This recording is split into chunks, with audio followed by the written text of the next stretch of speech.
right. Hello, everybody. We are live. There's a few viewers that are on. Hopefully the sound is better. I did a lot of troubleshooting this morning about the sound, and my apologies for the last live stream. It was pretty terrible with the echo. So I'm going basic sound, basic camera now, and it hopefully is working. So let me know in the comments if you're watching this. Hopefully the sound is okay, and then we'll get to the portfolio update. It's Monday. Markets have just closed. I hope to do one over the weekend like I planned, to kind of give an update just going into the week. But of course, that live stream didn't work out, so I took it off. But let's just jump in, and I can show you how the portfolio has done today. No new deposits today, but it was a bit of a bumpy day. I think we're into a bumpy day for a while now. And hello, Robin. Thanks for joining. Let's just jump in. I'm going to share my screen here in 1 second. Hopefully everybody had a good day today, and we can show there. So I'll just give a one update on how the portfolio, TFSA is kind of just doing in general for the past week, and how it did for the day and all time. I haven't made any new deposits, so other than what was done in the last prior video. So feel free, check out the channel, check out some of the past videos. Robin, you're watching. I know there's a few other people watching live. If you have questions or comments, always appreciated. Put them in the comment section, and I will try to answer them the best I can. Or if you have any information to share or any tips or anything like that, it'd be great to have you join along. This is all kind of for everybody else to kind of get a bit more connection on the channel, and not just me posting videos. So it gives you a chance to say your mind. But anyways, let's get into this. So closed as of now today, but had a decent week. So in the past week, up 1%, which is nice. It's nice to see the portfolios kind of improving things a little bit. We're still, it's really, I find, really bumpy out there, really volatile, probably more rate increases, obviously rate increases in the States for sure, but I'm going to be guessing in Canada is probably going to be the same come September. So we're in that time of turmoil, but I think for me, it's just sticking with the plan, doing my consistent updates, and really taking a focus on a couple of the ETFs that I had mentioned before in some other videos, building those positions especially while they're down a little bit. So that's kind of nice. So how we did today, let's just jump in there. We can see, well, basically zero. So down just a little bit, $30, $30.23. But on the week, which is nice. So in the last week, up 1%, $140.14, which is nice to see on the portfolio. And then in the month, we are up 95.76 for the month, and in 3 months, down 12%. This is never good to look at. If it's always you always want to close your eyes sometimes when you're looking at your portfolio, but I think take it as opportunity. And I think being down 12%, this was some of the research that I've done and seeing other people's portfolio and talking to some other people. I think this is kind of about average. I think maybe it's a bit less with because some of the investments I have in my TFSA are possibly, a little bit more volatile than I think some people are typically into. But there we go. That's not too bad. But down, unfortunately, 16% in the last year. 1,826.94, and all time though down 15%, 1,716.22, and I think that's okay. I'm not too panicked. Sweat's not pouring down. Obviously, investing is not putting money in that I can't afford to lose. And also it's the timeline about this. It's my TFSA, so it's for my retirement. I'm not going to be touching this for at least the plan is for 5 or 10 years. And that's a great question from a Robin as well. Why are you not investing in US stocks? So I do have a US ETF with the US. It's the Vanguard, the S&P 500 Index ETF. I haven't decided to invest in any individual stocks. Let's make this big.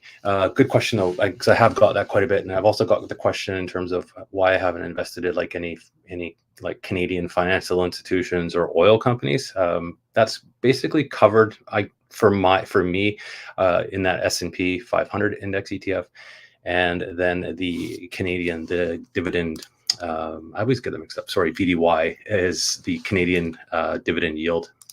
Has a lot of financial institutions. There's some oil companies, so it is weighted quite heavily on that, but no individual US stocks. I don't own any. I've thought about it. I have a couple of my watch lists that I've been kind of watching from time to time, but nothing really that I wanted to do individually, I guess would be the best way to explain that. And I'm kind of happy with how VDY and VFE have been performing for me, and for me also too with the ETFs. I find it takes a lot of the pressure off a little bit, because I'm not having to decide on an individual stock. So hopefully that answers your question. But that's a very great question. If anybody else has any more, I'd be happy to do it.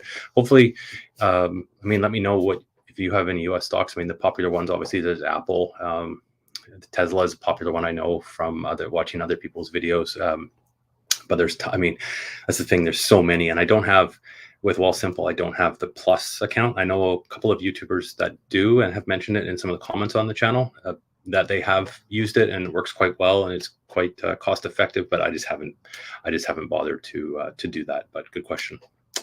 And Robin's going to answer here. She's invested in. It's always interesting to hear what other people have put their money in. Not obviously, it's not any kind of financial advice for anybody to jump out and do that to invest in anything that I am by any means. Go and do your own research and on the companies and everything and decide what you're comfortable with. So yeah, good question. Oh, and Vic, you finally made it to a live stream. So welcome to the live stream. A couple of new people here for live stream. So Vic is here and Robin. So thanks, appreciate it. Got water today, no coffee this afternoon. So hopefully, Vic, hopefully your day was okay with your portfolio. I hope for everybody. And intimate, yeah. We usually end up. You know what? We usually end up. You must have came in a bit later. I just did a quick update on how the portfolio is doing, Vic. You can rewind that after it goes. It's still down. Nothing crazy. Pretty flat day out there. And there's 4 of us here watching. That's right. You can see how many are things. It's obviously brand new to the channel live stream. I've done some live streams before. I have another YouTube channel that I had done live streams with a long time ago. It takes a while to build up the viewership. I know for live streams to take off, but also too with this channel. I don't plan on doing any kind of regular scheduled live streams. I know there's a few finance channels that I know I follow, and I'm going to guess a lot of my viewers follow that do some great scheduled live streams. So my plan with this one is to kind of jump on when they're not going to be live streaming. I'm not trying to step on anybody's toes for live streams. When I have some time between work, I will try and get it scheduled out kind of as far ahead as possible, but there definitely won't be any the plan right now. There's no consistent live stream, days of the week, but and yeah, I'm just that's it. I'm just regular investor. I'm not here to tell you to invest in something that's going to go to the moon or that. It's just slow, steady, and day by day, small investments over the long term. And with that, trying to save money by cutting back on, like everybody, right? We had a good conversation actually with live stream with inflation with my buddy Rob, and we could actually come back and talk about it a lot longer. So it's cutting back on things that put it towards investing. So I'm on Twitter, and I actually, on that note, I follow an account. I follow an account he's out of the States. He's a car dealership guy out of the States. I think his Twitter is the car dealership guy. I could be wrong, but he was talking about this and with investing in that. He says, if your car payment is more than what you put in your investments, you're doing it wrong. And that's good advice, I think, there. So, you got to try and cut back on certain, niceties for the long term. That's kind of how I kind of do it. So, but that's it. So crypto scam. Yeah, they are. You know what, Vic, on the channel, it goes in waves.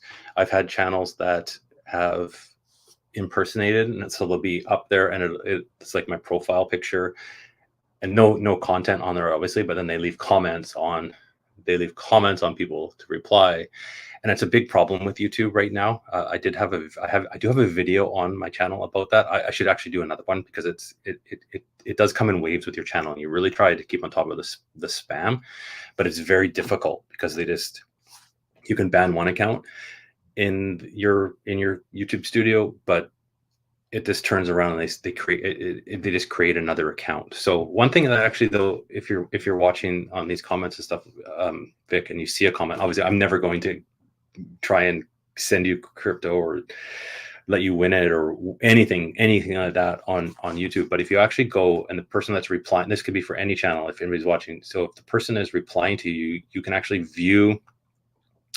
that channel. So go to that channel and you will see that they have obviously no videos. There's nothing on there. Now, some channels though will have videos posted, obviously bigger accounts, that kind of stuff. They will scoop people's videos as well.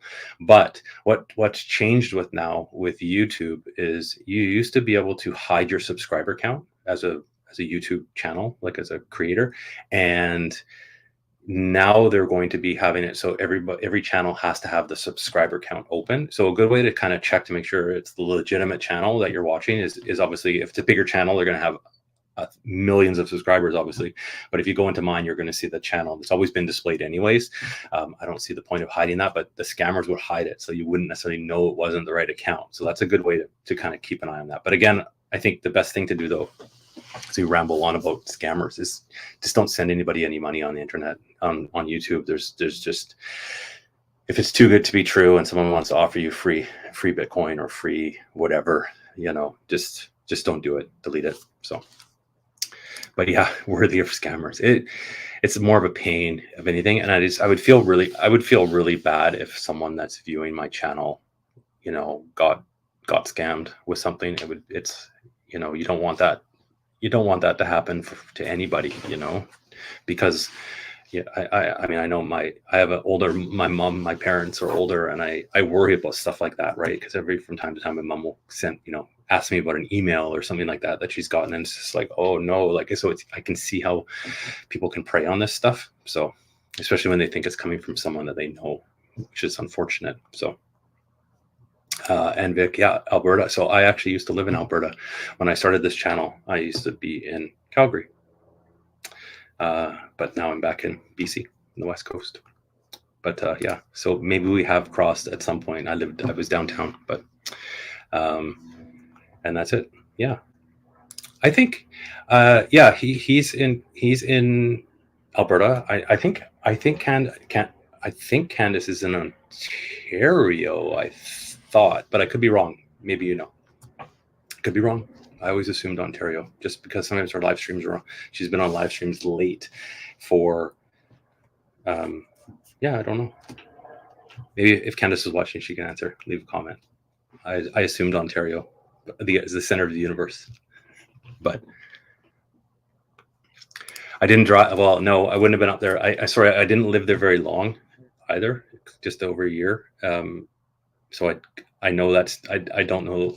I know kind of where that is, but I don't know where that is. I didn't drive a heck of a lot there. Everything was pretty close by. I just lived in the city, so I probably, hopefully not.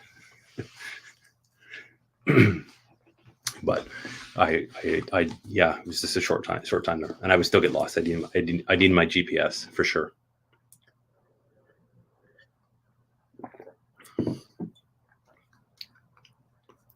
And that's it. Hopefully that answers your questions, Vic. And don't get scammed. But I guess that's how you know if you're your big channel. I guess it happens very quickly though. If anybody has YouTube questions, by all means ask, for sure. It's always kind of fun to talk about. I know there is lots of oh, it works. Yeah, don't get caught. Well, I figured, so Vic, thanks for joining. Don't get fired on my account. Background video. This is kind of why the live streams are for too. So a little bit of this is for some people that have asked these questions, but I mean, background, I don't know what people want to know. I'm a YouTuber and I do small investments on channels, but I can definitely kind of, as we go through, if people ask questions, I can do my best to answer them. But thanks for watching. I appreciate it. But there we go. That was all I was going to really had to talk about at the beginning with the portfolio. Now, in terms of going forward, it's almost the end of July already, which is crazy how time flies. The plan is to continue on for me, just small little investments. I've been putting only about I'm trying to put about a minimum $200 into my TFSA. So things have slowed. I had some good for when you have these extra money. But if you've been watching, I did also put an investment into that venture fund, which was a big chunk that was basically kind of allocated to be able to slowly put into my RRSP and also my TFSA. So I've had to kind of juggle things around, and so the deposits going into my TFSA, I've just kind of, my goal of every month is to put $200 in, and I've been kind of keeping with that for the last little while. So it's just little bits at a time. It's not like a huge amount, but what I kind of think about, and if I ever put any extra in, that's kind of what I do, is I kind of think, okay, can I go out for dinner? Do I want to go out for dinner? Because you get home. I know this is like, you get home from work, you're finished your day of work, it's Friday, and you're tired, and you think, oh, I just want to go pick up something, right? I'm going to go pick up sushi or pick up this, and you end up going out, picking up something, even if it's something fast to go. You go for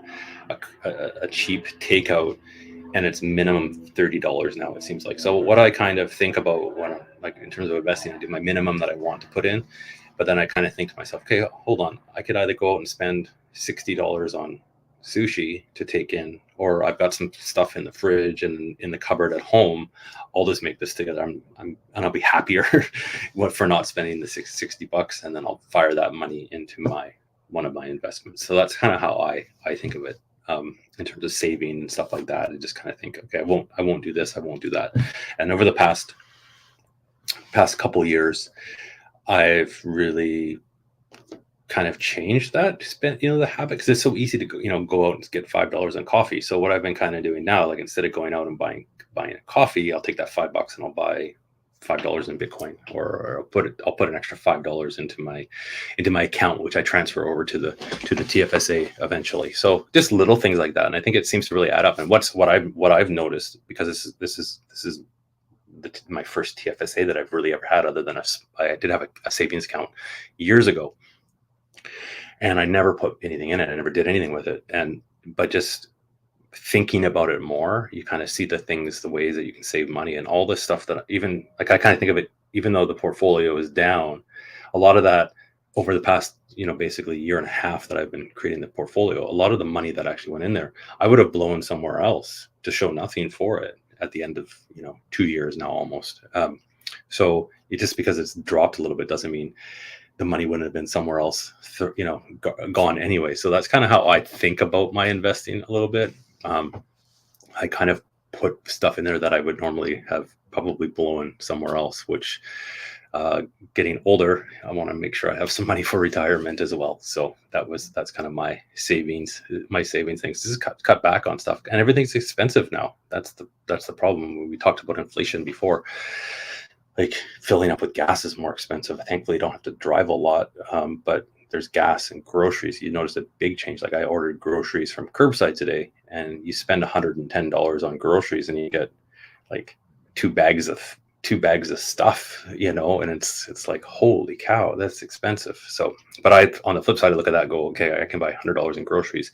It'll feed me for, a week or whatever. I'll get X amount of meals out of this, as opposed to going out to go somewhere. So that's how I kind of think about my investing. And I take that money that I would have probably had to spend doing something else, and put it into investing. And just little things like that, cutting back on. I mean, I do have Netflix. That's my one subscription, but I don't have TV. Like, I watch Netflix or YouTube. So I don't have cable, don't have a home phone, have a cell phone. But then looking at different things as well, I think one thing as well, like with my cell phone, I noticed a couple of years ago, back in 2020, is because everybody started working from home. I don't know how many people are watching that work from home, but I had the opportunity to always work from home. And you have all this data that you normally have to use because you were never around Wi-Fi or not near anything. And then I would look at your plan and you go, okay, I'm working from home, I'm not using my data, so you can cut that back. So take that money every month and put it into your investment. So, well, that's it. So we've been going. Thanks everybody as we ramble on here. So thanks to we'll start to wrap us up. These live streams, I will be doing them roughly 20-25 minutes. That's kind of the plan, just to kind of jump in, say hi, see what's happening, and see who joins. And it was nice to have a few people join today. So thanks Robin, thanks Vic.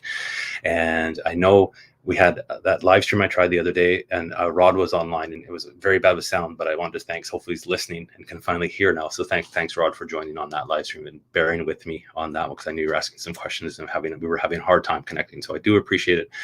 And I do appreciate everybody that is subscribed to the channel. The channel is really growing at 920 subscribers now, which is awesome. We're trying to get up to 1,000. Obviously, the first 1,000 is the hardest, but it's always appreciated. I like all the comments that I get on all the videos.